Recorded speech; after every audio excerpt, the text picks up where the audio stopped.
Hi guys, welcome or welcome back to my channel. I'm Zay and today I'm going to be wrapping up my quarter 1 favorites. So today's video is really fun and something that I will be doing every few months. So this video is a little bit later than I wanted to get this up for you all, but it's actually worked out because I've gotten to like reflect and think about some things over the last few months, and I can actually talk to you all and have like talk to you all about my favorites, and I just have everything organized and I've had a little bit of time to think about it, so it has worked out for me. I'm also going to be including TV shows and movies. There's one thing to know about me. I'm a big TV and movie watcher, and that's why I always say I'll never read like 200 books, because if I'm not reading, then I'm watching TV or I'm watching a movie. I just like, I'm always craving a good story. I just have a few shows, and if you all like that, let me know.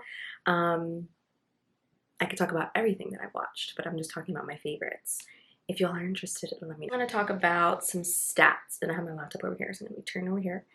Okay, so from January to March, I've read 33 books, which is pretty good. I have 8 5-star reads.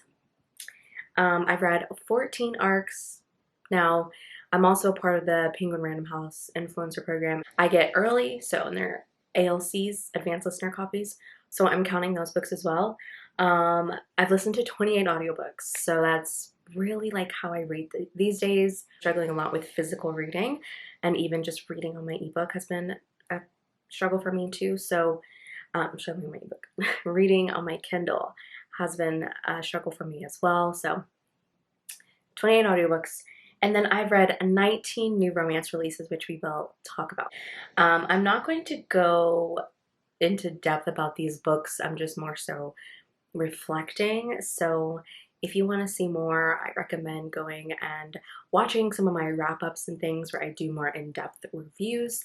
But we're just going to talk about these very quickly and just give you all an overall video idea of like what I read, what I'm thinking about my reading so far. Camera storage was full, so I had to delete some footage.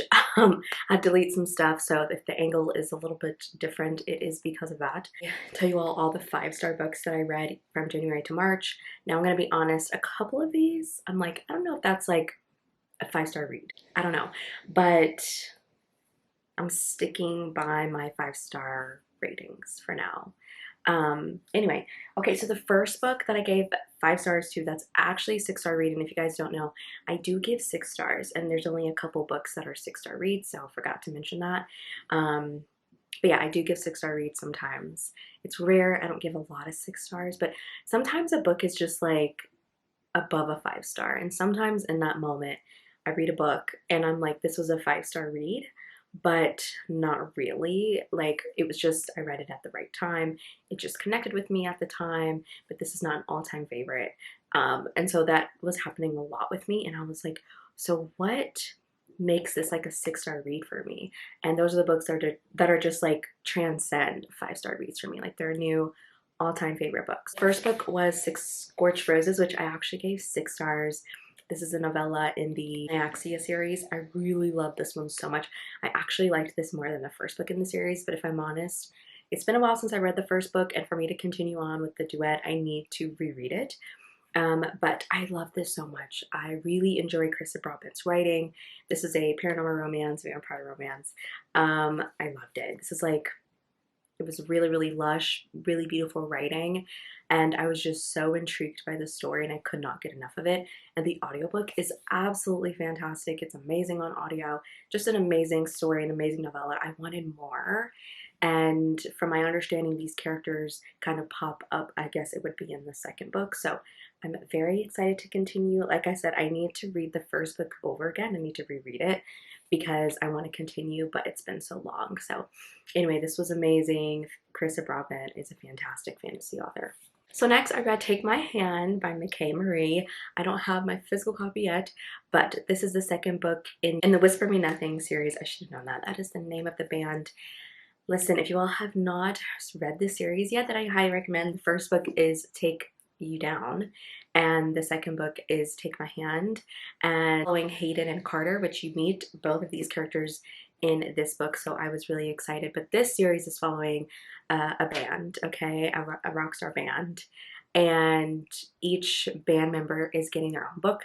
These people, the people in the group, the guys grew up together, and there's a lot going on in these stories because you have the stuff going on with the band, and then you have the love stories, which I love so much. So you have found family in this series, you have childhood friends that are in this band together. And so some of the storylines from what's going on with the dynamics in the band do continue. So I do recommend that you read this in order, but you don't have to. This can be read as a complete standalone. It's just going to make you appreciate the characters and the band dynamic a lot more. But this is following Carter and Hayden, like I said. So Carter is a photographer. She actually was a photographer with the band, and we get a little bit more of her backstory in Take You Down. But anyway, she ends up working with the band, and she's a photographer. And Hayden is the drummer. Is he a drummer? Or does he play that? He plays the guitar. Okay, he plays the bass. He's a bass player. Has recently gotten out of an emotionally abusive relationship, and her and Hayden kind of have this connection. Now, Hayden has a lot that he's gone through in his life. He has a traumatic past. He actually experienced a school shooting. It was a mass shooting. It happened during a high school graduation. And so that is talked about in this book. So just want to give that trigger warning to you all. So gun violence, mass shooting. McKay actually lists all of the trigger warnings at the beginning of the book. But I really love this story so much because Carter and Hayden's connection that flawlessly transitions into them having a genuine friendship, and I really love that. I thought it was done really well. Both of them have gone through so much in their lives, and so this book has a lot of healing elements in this, and I really enjoyed reading this story and just seeing these two go through so much, get their HEA. It was worth it. It was beautiful. It was a really great journey, and McKay did such a good job writing this story. It deals with some heavy emotional content, and so just know that going into it, but this is a really great addition to the Whisper Me Nothings. At The Wolf and the Wallflower by Stacey Reed. I actually vlogged me reading this in my historical romance vlog, which maybe I'll link below or put somewhere else if I remember. But I really like this book. It was kind of like a Tarzan retelling. I really love Stacey Reed's writing.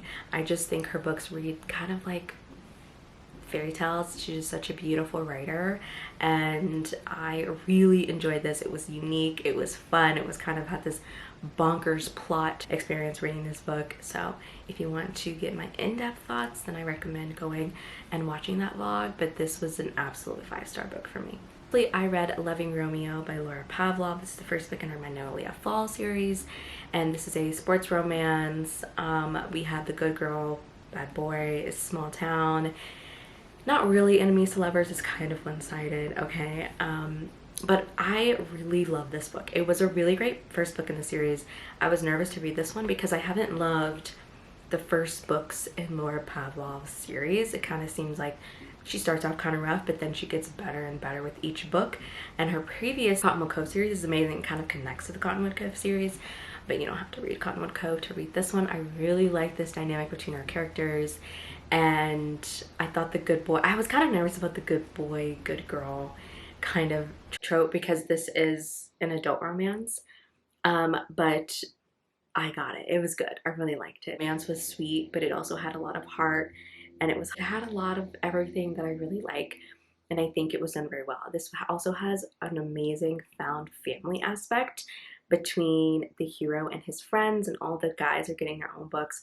I haven't heard the best things about the second book, so I've just been trying to like wait and distance myself before I read it, but I am going to read it because I want to have my own opinion. We're moving on to February. So the first book I gave 5 stars is Head Over Heels by Carla Sorensen. I actually just talked about this book in my previous video. I love this book. This is the second book in a series, but again, you can read it as a standalone. This is a small town book, and this book was just so fun. Our characters have like get stuck in an elevator together, which I love. I love that trope. Our heroine like goes to this small town, but she's not living there, and I like that too. I like that dynamic of like the characters going to leave, so like their relationship or whatever they have going on has a time limit. I like that too. It just adds to the angst, and this book had that element to the story. But Carla Stevenson writes the best family dynamics, and she writes very like cozy romances, and that's exactly what this was. It was emotional, it was beautiful. I think if you've read her other books, then I think you will appreciate this one more. But like I said, you can read this as a standalone and it will be emotional. But it was just a very like touching story. It's one of those that doesn't have a lot going on, but the writing is really good and kept me compelled, and it was very romantic, beautiful writing. And then we have the family dynamics, and our hero was so sweet. And it was great. I really love this book, and I'm really excited for the next book, which is coming out soon.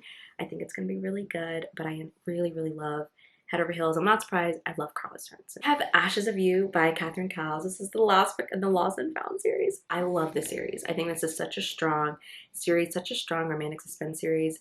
This is, as I said, small town, single dad nanny romance, heavy romantic suspenseful element, and just has like a damaged heroine who was kidnapped along quite a few years ago, and our hero actually saved her, and they reconnect years later, and she becomes his nanny.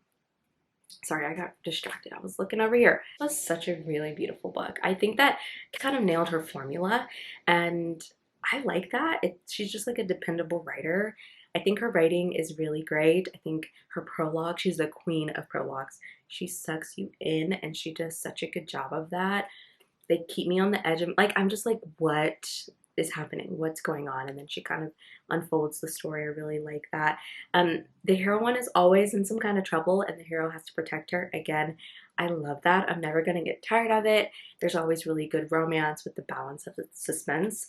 So far, she's one of my favorite authors that does this really, really well. You don't lose the romance because you have this suspenseful element to the plot.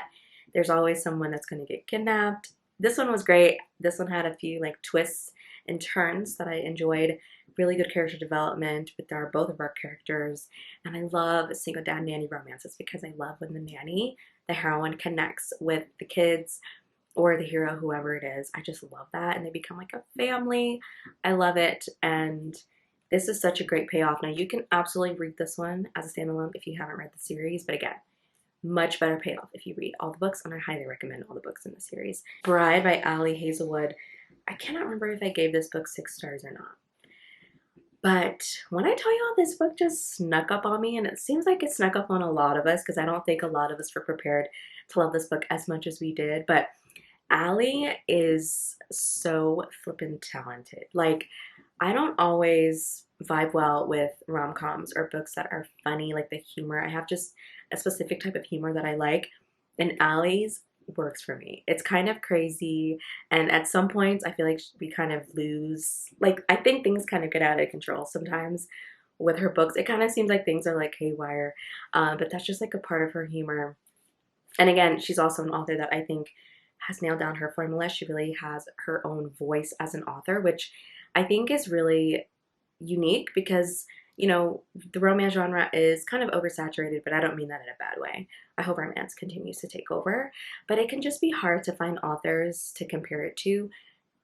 I don't know anyone's books that you can compare Ali's to. You know, Ali Hazelwood is a very unique writer. She has her own voice, and I really liked her spin on this paranormal romance between the vampires and the werewolves.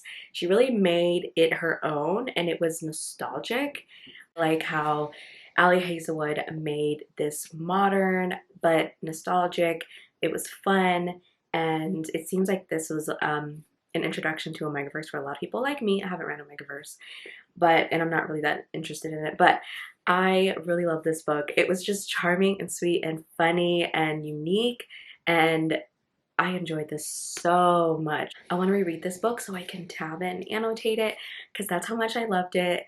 But it seems like this is a very polarizing book. Seems like people either like it or they don't. And this was a win for me. This totally worked for me.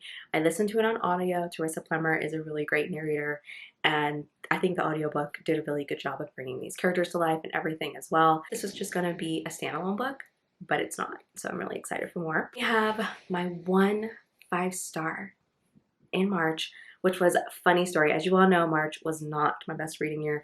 My best reading month. I just posted my wrap up not too long ago, so you guys can check out more of the books that I read there. It wasn't a bad month, but it wasn't like a great month, you know. It was a lot of like 3-4 stars, and you know, but Funny Feelings is a 6-star read. So this is like, I for sure have 2 books. Well, I have more in April, but we're just talking about January through March. Funny Feelings was absolutely amazing. I love this book, and I love the premise of this book. And you know what is so interesting is that I was really enjoying it and connecting with it, but I was like, this is probably going to be a 4-star read for me. But then I got to the end, and it was just something about me realizing that this book was almost over. I'm about to say goodbye to these characters. I want the book to end, and I was so emotional by their story and their journey. This is, to me, her most romantic book yet. I think other people have said, oh, sometimes I feel like her books are romance fiction. This is romance, and it has a very nice, heavy plot, and she balanced it out so well, and she balanced out the journey that the characters went on, especially our heroine and our hero. Let me tell you guys, Miles is Nick Miller coded.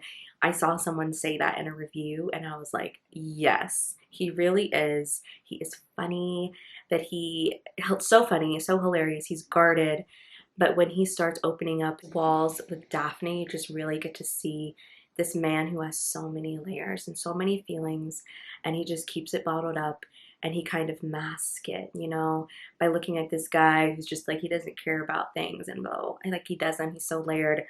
I loved it. It was so beautiful. It was just so romantic, and I felt everything. Like, I felt everything in the story, and I felt so happy and satisfied, but I was so sad because I just could have read more about Daphne and Miles living in Michigan and just like living their best lives. I could have read more, but man, I loved it. This was such a special book. It might be my new favorite by her. I don't know. I actually told myself I was going to reread her books just to kind of like see how they fall. And I don't know, this is very high on my list. I loved this book. This was just amazing. And I was kind of like, finally, this is like, I'm finally getting something good. So 6 stars, amazing. Amazing. This book is not out yet. It comes out April 23rd, which is next week. And you guys have to get your hands on this book. And the audiobook is narrated by Julia Whelan, who is a personal favorite narrator of mine. So I highly recommend the audio, but I think some people prefer her books to read them as well. Her writing is very beautiful. So I just think either way, like, you're going to experience the book, and it's going to be great. But I highly recommend checking this one out when it comes out on April 23rd. I want to chat about new releases because I read 19 of them, right? Yes, that's a lot. And honestly, I don't want to, I don't know. I find it difficult. I want to keep up with the new releases, and, you know, on Instagram with them and talk about them and stuff like that. But I haven't really loved them. I haven't loved them. And the indie releases just are fine. Now the trad releases have been excellent, have been really great, which is so interesting, and I'll get more into specifics of what I'm seeing and what I'm noticing about the new releases. But I hope that as I go into the next quarter that I read more backlist books, and I dive more into authors' backlists that I love, and like books that have came out a long time ago that I just never got to, that have just continuously got back down on my list because of all these new releases. But these new releases haven't been that great, but there are some that I have liked that I haven't talked enough about. So the first one is Last Call to the Local by Sarah Rees. I really, really enjoyed this author's writing. This book is her most romance heavy. It's her steamiest book yet. It takes place in Ireland. I really enjoyed this romance. It was very beautiful. It was a little slow at times, to the point to where I was like, I needed to kind of speed up. But I really enjoyed this one. I gave it 4 stars. Audiobook is also really fantastic. And I read Tempting Promises by Ken Michaels. The reason I'm like blanking on what it's called. Whitlock Family, I want to say. This is a like enemies to lovers. It's not like 2 like farmers that are like enemies. love the concept. It was really cute. This series is more fun for Corinne Michaels because she writes like quite a bit of like emotional romances, but this one is definitely more lighthearted and fun, and I'm enjoying this series. It's not my favorite or anything, although I do think the first book in the series is still my favorite, but I love this book. This was a really good new release that I really enjoyed. And then if you give A Single Dad and Nanny by Anne Einerson, I really love this book. And this is a good summer read, so I will be recommending this book in like a summer romance video. But I love this book, Single Dad and Romance, obviously. I loved it, but like Small Town Billionaire, I loved it. It was really, really fun. And this cover is so dang cute. There's just so many like things in here that really represent the book, and it's just perfect. It's like the most perfect cover once you've read it and you can understand it better. But this is a really good new release that I really enjoyed. And of course, Take You Down by McKay Marie. Really love that one. And those are some new releases that I think you all should check out. And the new releases of what I've thought about them lately. I will give you guys a little spoiler. April is a really good reading month for me so far. Let me knock on wood. Let's hope I didn't just jinx myself. But what I've noticed is that I have been loving trad books. Like I've been loving traditional romances. And I think that what it is these books have a very heavy plot and heavy romance. Like I just want other things. The focus has been like spice, very spice heavy, which I'm just not into that. Sometimes I am, and I have specific authors that I go to. But for the most part, I just simply want to read about people falling in love. I want to read good romantic development and character development, and I like there to be good writing, and traditional published books have been hitting in that department. Like they have been really great books, emotional. They have a lot more going on, and they're not very tropey, which leads me into my next like kind of thing that I want to touch on, like tropes. Because, and I like people list tropes because I like that you know what you're getting into. And some people like me, there are some tropes that I don't really like, but if it's an author that I trust and I know it's going to be in there, then like I'll give it a try. Or I'll read a trope and I'll be like, okay, I don't really like that trope. I'm not really going to I'm going to skip that book. But and I don't know if this is really what's happening. Obviously, I'm not these authors. I'm not there watching them write their books. But I think what's happening is authors are like, I want to write a single dad, nanny romance, and he's got to say who hurt you. You know, I think they're like, and he's got to call her a good girl at some point. Like, I just think they're listing out things that they want in their books. And they're like, insert here because this is going to go crazy on TikTok. And hey, you got to do what you got to do to sell your books. But that's how it's reading. I'm like, okay, like this is like for TikTok. And it takes me out of the story. The characters are doing things that I feel like aren't natural to the character. And it takes me out of the story because I start thinking logically, this doesn't make sense. I don't think the character would say this. I don't know, it just doesn't fit. Some of these things don't fit with the characters or what the author is doing up until this point. Authors change and authors' writing styles evolve. So I understand that, but some of these books that have been coming out are really tropey, and I feel like they're just not letting the story guide them. They're letting the tropes kind of guide them, and that's why I've been enjoying trad books, because it's hard to like list tropes for funny story. Like, it's kind of hard. They're roommates. If there's fake dating, it's emotional. It's hard. Like, there's some fun micro trope things that happen in that book that I really like, but it's not super tropey. There's other stuff. There's other elements to the story. There's more to the story. It's a very meaty, layered story, and that's what I'm missing in romance books. And that has been an issue for me in these new releases, which is why I'm like, I want to read more backlist romances, and stuff like that. So that is just something that I've really noticed and I've realized, and I'm curious to see if that's going to continue. I already see, in my opinion, I see a light at the end of the tunnel.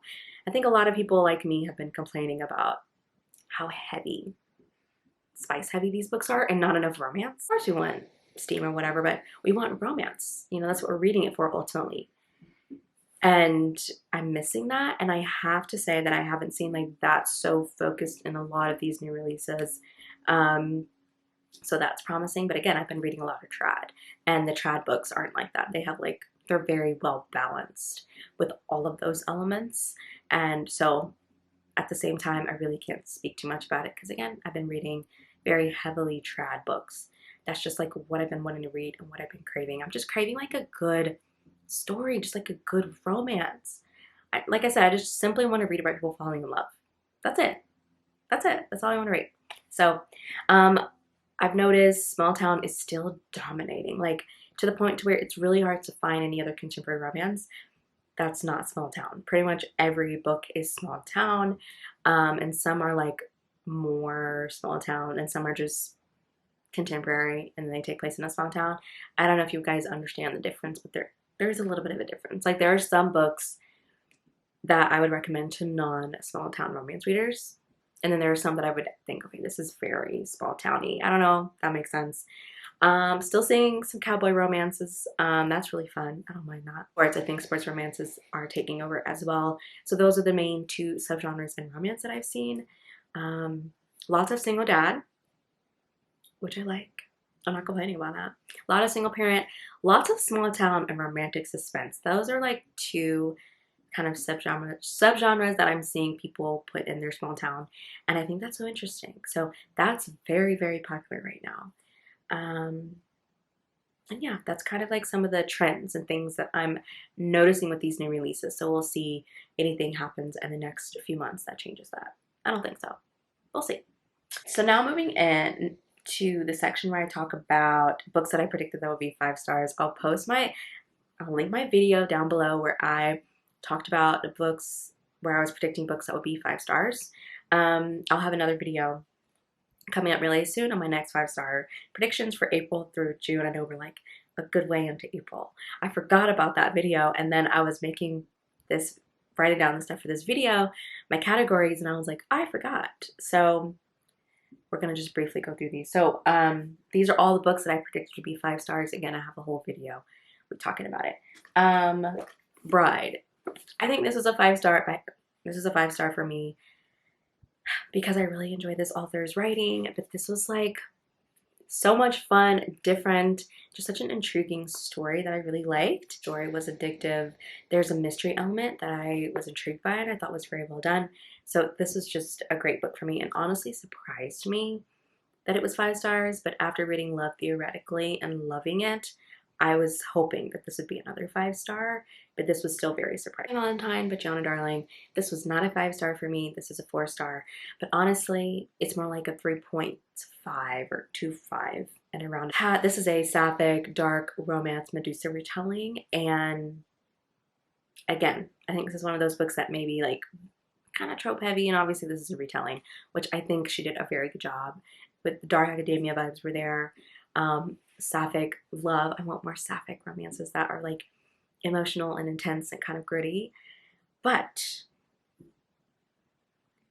this had a lot of plot holes in this book. There were a lot of inconsistencies with the story and some of the elements in the story, and I just found myself being taken out of the story. But Jonah's writing is very beautiful, very lush, and again, she has this addictive writing style. I could not put this book down. It doesn't necessarily mean that it's good if I can't put a book down, but I was obviously intrigued and I wanted to see where the story was going to go. But this was not 5 stars, which I was a little disappointed in. Also, lastly, this was very underdeveloped romance, very underdeveloped in the just the character development, the individual development, and the relationship development. This was very short, and Jonah's books are really long, and I think that we could have used some of those extra pages just to kind of give the story more and to kind of build up the romance more and that tension that all just kind of snapped really quickly, and I wanted more. So I still really like this book. Okay, the next book I predicted to be 5 stars is A Love Song for Ricky Wilde by Tia Williams. I DNF'd this book. I haven't even talked about it. I DNF'd it. There are just some things in this book that I don't really like. I love magical realism, which is why I was excited to read this book. But it had some things that I just don't like in books, and I still want to give it another try when I'm ready. but we'll see. I haven't given up on this book. Into the Dark by Tessa Hastings. Look at this book. This book is so much bigger than the other books, and I'm just forever annoyed. I haven't read this one yet.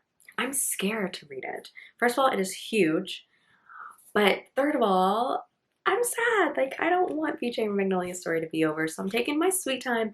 I've also seen some so-so reviews. I'm not surprised by some of the criticism it's received, because I think this is just too long. I think this book is too big. Like, I think it's unnecessary to have this book be this long and this big. But I'm excited to read it. I am going to read it. Just not ready yet. We have This Could Be Us by Kennedy Ryan. This was not 5 stars for me. This book has a very heavy element on Soledad's journey, which is fine.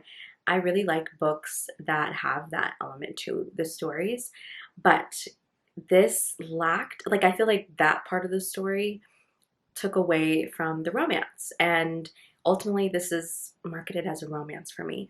And I did not know Judah. I know he's a dad. I know his sons have autism. I know he is divorced, and I know what he does for work. I don't know anything else about this man. I feel like he took a back seat to his own story. We do get his POV, but I just didn't know him. He was saying how he loved Soledad, and I was like, when did that happen? Like, when did you fall in love with her? I just didn't get to experience their story. I was being told he loved her. I was being told she kept being drawn to him, and there's just something about him, and she's fighting her feelings. But I didn't experience it, and I didn't see it. But this is really very well written, and I really liked Soledad's journey, and I liked her story. I just wanted way more from this book, and I know that she can balance all these elements out very well. Some people were saying about the first book in the series, Before I Let Go, that book is women's fiction and there wasn't enough romance, and I completely disagree. But I do think the criticism on this one's, I think it's a fair criticism. But yeah, I mean, I love Kennedy. Like, she can do no wrong in my eyes. And I really appreciated the representation in the story. I could tell that she just really does her research. It's something that she's really passionate about when she's writing outside of her own lived experiences. I also think this book is very personal, as she wrote about autism, because Judah's sons have autism and her son does as well. And so that was very personal, and I enjoyed those elements of the story, but I missed the epic romance that Kennedy gives me. And she does all those things so well. So I know that she can balance it out very well. So I'm excited for the next book in the series. I'm excited for more from her in general. But this was just not 5 stars, but this was a very high and strong 4-star read. The Other Side of Disappearing by Kate Claiborne. I haven't read that one yet. I'm just waiting for the audiobook. So not yet. All I've Ever Wanted by A.E. Valdez. I'll be reading it soon. It's on my list. Steady by Peyton Corinne. I have read this book. I'm going to be talking about it a little bit more in another video I have coming soon. But this was not 5 stars, but it was really good. A really great angsty new adult romance that I really enjoyed, and it's a debut from this author. It was great. Caution to the Wind. I have not read Caution to the Wind yet by Joanna Darling. I will. I had 2 books by Joanna Darling on my list for 5 stars. Slaying the Vampire Conqueror by Chris Brabant. Not yet. I haven't read it yet, but I will. One Dark Window. I have not read this duet yet, and I don't really feel drawn to it, so we'll see. And then lastly, Lovely Return by Carrie and Cole. I kind of forgot about this book. Again, all these new releases and things, it's just kind of gone down the list, but I will be picking this one up. It's on my list. It's downloaded in my KU library, so we didn't do that great of a job, but I only had Bride. Only one book was a 5-star for me, right? That's crazy. I can't believe that. Now, some of these other books that I wanted to read, I don't know. That's wild to me. Like, Funny Feelings wasn't on my list, and stuff like that. I didn't put Ashes of You on my list, but some of these books, I don't know. That's crazy. This list, crazy. I don't know. We'll try again in the next quarter. All right, so that's it for me with the book stuff. Very quickly, I just wanted to talk about some TV and some movie recommendations. TV, I have 2 series. Both of these are limited series, I think. One of them might not be. I'm not sure. But I have two series that I really love that are new TV shows that came out in 2024. So the first one is One Day. This show is like the equivalent to like Normal People. I haven't felt like this about a show since Normal People. I have not read Normal People the book, which should I read it? Let me know if I should read and vlog Normal People, and also I would also rewatch the show because I love that show. I've heard it's one of the best book to TV adaptations. But One Day I was very excited for the show because if you watched the movie or if you've read the book, then you know what happens. I watched the movie a long time ago and I liked it, didn't love it, but I had a feeling just from the clips and the trailers that this was going to be a much better adaptation. It was going to be more modern, and I felt like the actors embodied the characters a lot more, and I was correct. Like, I knew this was going to be great. The acting was really great. I was familiar with the male actor. Great show. If you like Right Person, Wrong Time, then you would really like this show. It's very emotional, beautifully acted. It was a beautiful show, like very beautifully appeasing to watch. But the story, the acting, everything was really well done. I like some of the changes that they made from the original film. I can't compare it to the book, but I like the changes that they've made from the original film. And I really just think that they made this romance more believable to me because in the movie, I just didn't understand why she was crazy about this man. But in the show, I felt like I understood them more. The characters were a lot more fleshed out because we got more episodes, we got to see them more. And it spans a lot of years, which I love so much. That's just like a trope I love in books, and it's something that I enjoy in TV shows and romance just in general. It just makes it angsty releases. And then I watched Mr. and Mrs. Smith. So this is supposed to be like a reboot of like the movie, okay, kind of like redoing the movie, but this is nothing like the movie. I think they just wanted to kind of draw people in by saying that, and obviously they're inspired by the spy element, but this is very different. Again, very modern take on that movie, and dare I say better. It was better for me. I really liked it. Loved it. I did not like it. I've never seen Donald Glover in anything, but I know that his show Atlanta is very popular, and it makes me kind of want to check it out. But I really like Mr. and Mrs. Smith. This is such a fun spy action romance thrillery suspenseful show. It really went there. Like, the show was unpredictable. It was so much fun. I kind of thought I knew what was going to happen in this show in the first couple episodes, but no, the show is very unique. So much fun. I like the social commentary it's making on like relationships and romance and like modern relationships and modern romance and marriage, modern marriage. The ending is insane. I haven't watched something like that made me have a visceral reaction like that in a very long time. So I hope we get another season, explore this world a lot more, and the spy thing, like all that is so unique. I just want to encourage you to watch it. It was excellent. This is on Amazon Prime. One Day is on Netflix. I did not specify. Like I said, there's a lot more that I watched. These were just my favorites. So let me know if you guys want more TV and movie stuff from me, because I watched a lot of TV and movies and I have a lot of thoughts. And I have a serialized account where you can follow me for TV shows, and I have a Letterboxd where you can follow me on there. I actually lost my other account, so I made another one. Really annoying. Okay, and then the movies. So the first movie I watched this year was actually Dungeons and Dragons, which I think it came out last year. And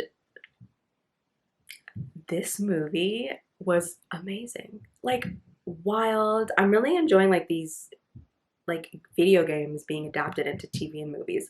So far, it's going really well.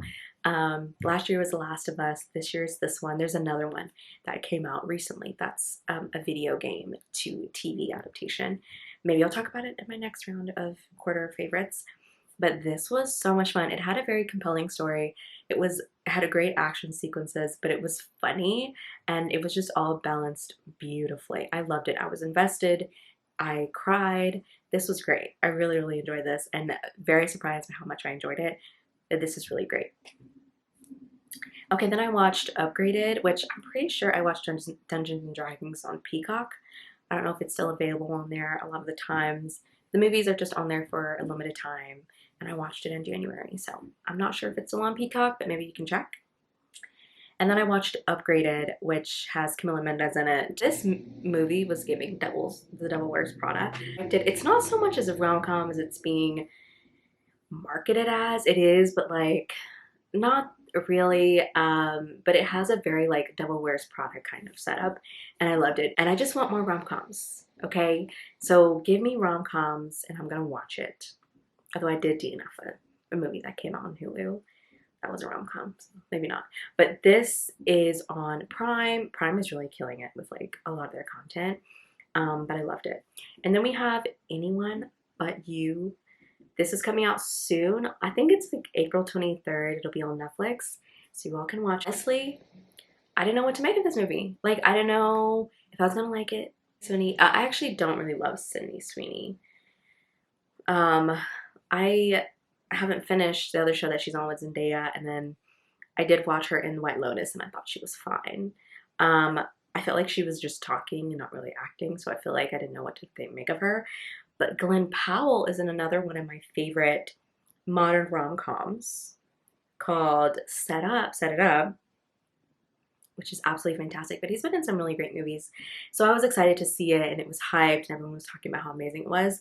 And it doesn't look that amazing in the trailers, but this was wonderful. I loved it. It gave me all the good like rom-com vibes. Definitely one of the best modern rom-coms I've watched in a very long time. It makes me very hopeful. I think hopefully we can get more rom-coms like this, and I want more Glenn Powell in romance. And Sydney Sweeney, she was excellent in this movie. I think that's where she shines, is rom-coms. Her, Camila Mendes, like we're having new generations of great rom-com actresses. We just need them to write the movies and give it to us. And Glenn Powell is amazing. He is absolutely amazing. He was great in this movie, charming and so funny. He's hilarious. I really like these two together. I want them in more movies together. I'm kind of thinking Glenn Powell is just like really good in rom-coms because he has a really good connection with Zoe Deutsch as well and Set It Up. But I just think that he's really good. So this was excellent. This was so much fun. I've watched it a few times at this point. 2 times. I bought the movie because I knew I was going to probably like it. I didn't know that I would love it this much. But it's like a new favorite. I loved it. So that's it for my little quarter 1 wrap up with TV and movies.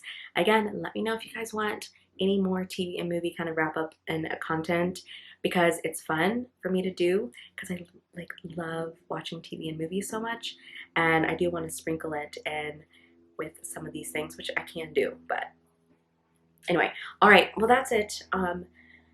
Let me know some of your kind of wrap-ups for quarter 1. What were some of your favorites? What were some of your 5 stars? Have you read some of these? How are you feeling about some of the new releases that have come out? I do want to read more thrillers, which I will because it's summertime. I have only read 3 thrillers so far, but I really want to read more, and I need to catch up because there's a lot of new releases that have come out that I've missed out on. So I will be reading more thrillers, so expect more thriller content on my channel. That is something I want to read more backlist books coming up soon in the next few months as well. Those are kind of my 2 goals: reading more diversely with authors of color and also LGBTQ books and stuff like that. So those are my goals going into the next quarter. So I will talk to you all in my next video, and let's hope the second quarter is amazing because April is starting out, spoiler alert, really, really well. Okay, so leave me the little movie emoji if you made it to the very end, because we ended talking about movies. So leave me the little like filming, emoji. But thank you all so much for watching. I'll see you all in my next video. Bye.